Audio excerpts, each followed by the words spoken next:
So that was able to, understanding that it broadened my view of not just saying like this herb is for this.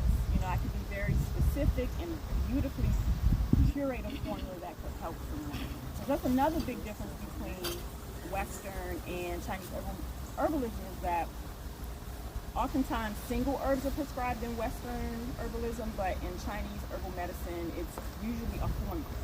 And the formula is synergistically, put together. These are classic formulas that's been used like thousands of years. But one herb will have a relationship with the other herb and the other and the other. So they all have this synergistic relationship. So I know I'm giving you way more than what's necessary for today, but I just want to let you know the possibilities that this type of education can open up to you. There's so much more than just putting herbs in a jar with some vinegar or olive oil, right? If not anything, walk away with knowing that with intention, we can use these herbs to improve our health. So you can go as deep or as shallow as you want to go with herbalism.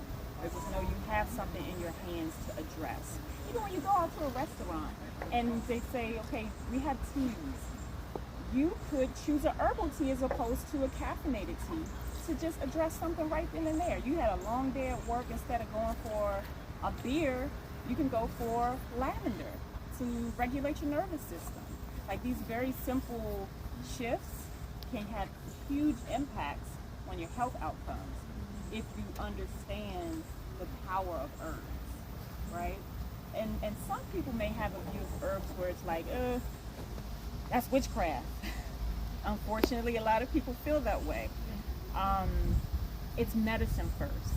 Our pharmaceutical industry gets its material from herbs, right? But it's been highly processed to the point where you can't recognize the actual herbs. It's kind of been like stripped down to its chemical constituents.